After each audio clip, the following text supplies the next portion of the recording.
detective agency with my partner, Mila Yeh. She's been my friend since forever. We've solved all sorts of mysteries together, from buried treasure to stolen bicycles. We get $1 a day for our troubles. Don't tell anyone, but we do it for nothing. Probably. I was doodling, dreaming of baseball, when a voice called to me from far away. Earth to Jigsaw. Earth to Jigsaw. Come in, Jigsaw. I felt a tap on my shoulder. Huh? I looked around the room. Everyone was staring at me. Ms. Gleason stood next to me, smiling.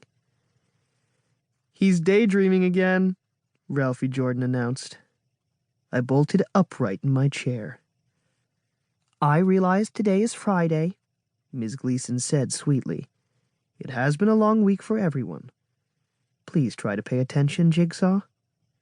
I nodded, embarrassed. As I was saying, Ms. Gleason told the class, Lightning Lou is from Australia. Can anyone tell me what language they speak in Australia? That's easy, Joey Pignatano said. Australian. Not exactly, Joey, Ms. Gleason replied. They speak English. But if you have seen Lightning Lou on television, you know he uses a lot of Australian slang. What slang? Helen asked.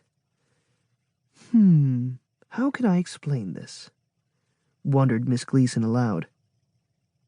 There's standard English. Those are the words we find in most dictionaries. Slang is a group of made-up words and phrases. Miss Gleason sighed when she saw our blank faces. For example, someone from Australia might say, "G'day," instead of "hello." Stringbean Noonan's hand shot to the ceiling. He gushed, In Australian slang, they call parents oldies, and they call little kids ankle biters. Everybody thought that was funny. A friend is called mate, Danica Starling told us. Eddie Becker said, I love it when Lightning Lou gets mad. He always says, Crikey, wouldn't it rot your socks? Ms. Gleason said, Instead of our weekly spelling words, I've put together a list of Australian slang words. I'll hand it out later. I think you will like learning Australian slang as much as I did. Ms. Gleason looked at the wall clock. Okay, boys and girls, it's time to get to the gym to meet Lightning Lou. She winked at us and added, Personally, I'm keen as mustard to hear him speak.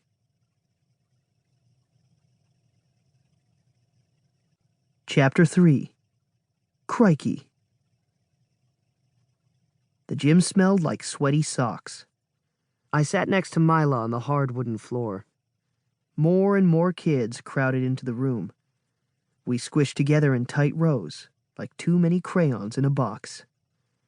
Our principal, Mr. Rogers, waved his arms like a traffic cop. Suddenly, the lights flickered. Crikey! A voice bellowed through a microphone. Heads turned in every direction. A hand pointed. Excited shouts went out. There he is! In the back of the room! Look! It's Lightning Lou! I recognized him instantly. He was dressed in brown safari shorts, a tan short-sleeve shirt, and a floppy brown jungle hat. And, oh yeah, he had a huge snake draped around his shoulders. Other than that, he fit right in. Lightning Lou shouted, Good eye, mates! He strode to the front of the room, ready for an adventure. Lightning Lou was short and stocky. He smiled at the audience, white teeth twinkling. He wore a cast on his right arm. I guess Stringbean was right. Lightning Lou really did get trampled by a wildebeest. Am I ever knackered? Lightning Lou screamed at us. I just flew in from Oz. Boy, are my arms tired. He laughed at his own joke. Knackered means tired, Milo whispered into my